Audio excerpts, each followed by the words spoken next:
Y ahora vamos a hablar de otro fenómeno del mundo virtual, del Internet. Pero esta vez, para sorpresa de todos, vamos a hablar de Cuba. Allí hay una mujer que ha logrado poner muy nervioso al régimen de los hermanos Castro. Y sus únicas armas son un computador y un teléfono celular. Se llama Yoani Sánchez.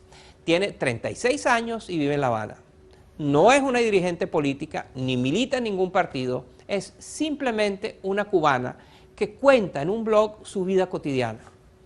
El ascensor eternamente estropeado, la lucha diaria para conseguir los alimentos que necesita su familia o la pasta de dientes, las normas absurdas, la represión. Pero describir la realidad de Cuba puede ser mucho más subversivo que lanzar proclamas políticas. Esas anécdotas que cuenta Yoani, salpicadas de humor, de ironía, retratan a un régimen acabado, un régimen que no es capaz de darle a su población lo que necesita. Por eso su blog, que se llama Generación Y, irrita tanto al gobierno cubano. Cuando comenzó a escribirlo, hace 4 años, Yoani solo buscaba una vía de escape para expresarse libremente. Hoy, Generación Y es el blog más visitado de Cuba, es traducido a 20 idiomas y ha recibido decenas de premios internacionales de periodismo. Lamentablemente, Yoani nunca ha podido irlos a recoger, porque el régimen no le permite salir de la isla. Pero su impacto se ha multiplicado y se hace sentir y ya tiene reconocimiento mundial. Las revistas Time y Foreign Policy la han incluido en sus listas de las personas más influyentes, más respetadas. Yoani Sánchez y los demás blogueros disidentes de Cuba han logrado, con el apoyo de la comunidad de blogueros y de internautas del mundo, poder evitar los controles que les impone el gobierno cubano. Los ayudan actualizando sus blogs, poniéndolos, conectándolos, en fin, han logrado abrir un espacio de libertad gracias a esta comunidad mundial que apoya a los disidentes blogueros cubanos. Aquí está mi entrevista con Yoani Sánchez.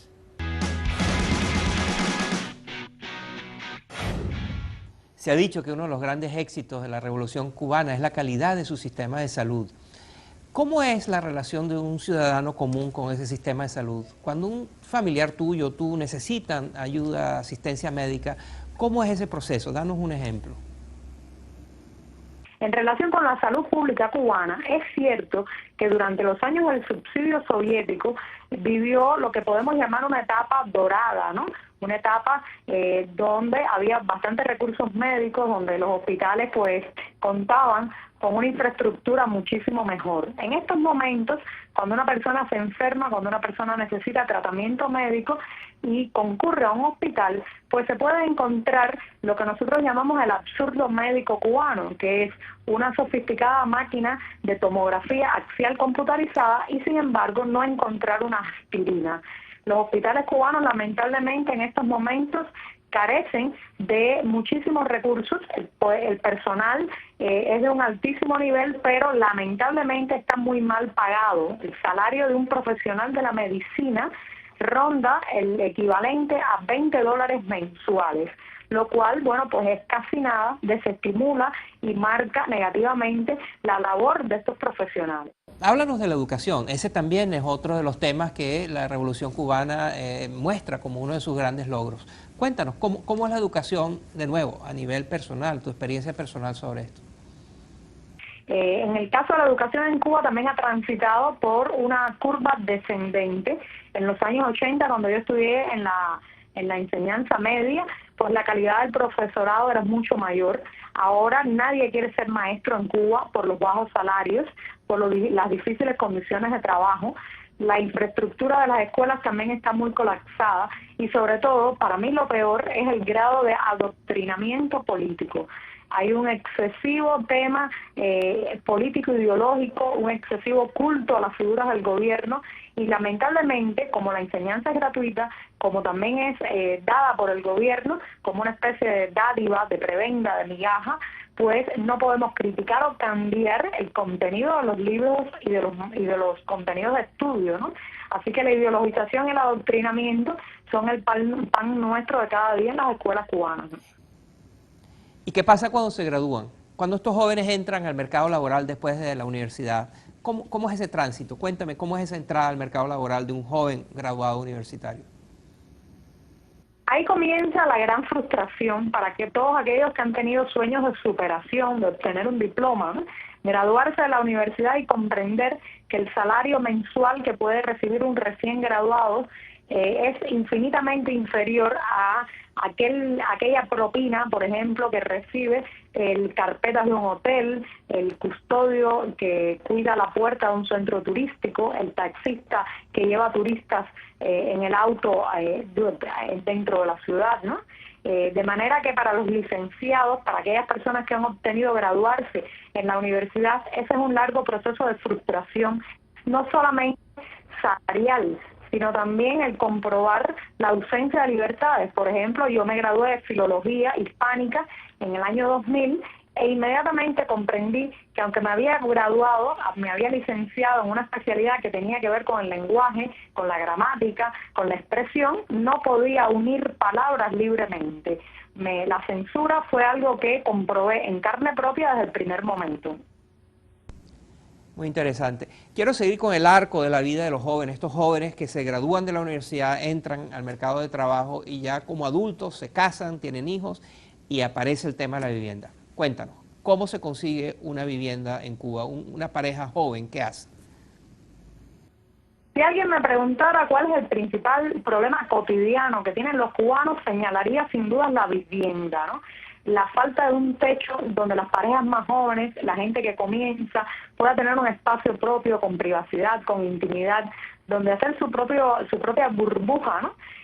Lamentablemente en Cuba no hay un mercado inmobiliario desde hace décadas, por lo cual nadie puede comprar o vender una casa, de manera que cuando una pareja decide casarse, fundar un hogar, entonces tiene que dividir el espacio que ya posee la familia, o sea, los padres dividen su casa para darle espacio a los hijos y los hijos a su vez dividen la casa para darle espacio a los nietos, de manera que en una casa cubana pueden convivir hasta 3 generaciones con, claro está, los conflictos cotidianos, las rencillas domésticas que eso trae y sobre todo la ausencia de una vivienda es uno de los principales motivos que fomenta la emigración. Muchos jóvenes quieren escapar, no de Cuba, sino del pequeño espacio que comparten con su familia, ¿no? Y claro está, también a lo largo de todo esto está el tema de la alimentación.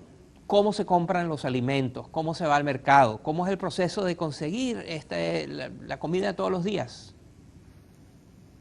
Recuerdo que una vez, hablando con un amigo que viajaba frecuentemente, me dijo que él sabía cuándo estaba en Cuba, porque al levantarse cada mañana en su cabeza había solo una pregunta: ¿qué voy a comer hoy? Y esa es exactamente la interrogante que se hacen 11 millones de cubanos y sobre todo las amas de casa y las mujeres, que son en nuestra cultura las que llevan el tema de la cocina, ¿no? Los altos precios de los alimentos, la esquizofrenia económica que vive el país desde hace ya casi 17 años, en que se recibe el salario en una moneda, el peso cubano, pero se necesita otra, el peso convertible, para comprar una buena parte de los alimentos, hace muy difícil poner cada día un plato sobre la mesa para nuestros hijos, para nuestros familiares, ¿no? De manera que hay que obedecer verdaderas magas del cada día, hay que usar la creatividad, hay que sumergirse en el mercado negro y sobre todo muchas familias tienen que hacer labores ilícitas, desviar recursos del Estado, robar en instituciones estatales para poder sobrevivir y llegar a fin de mes.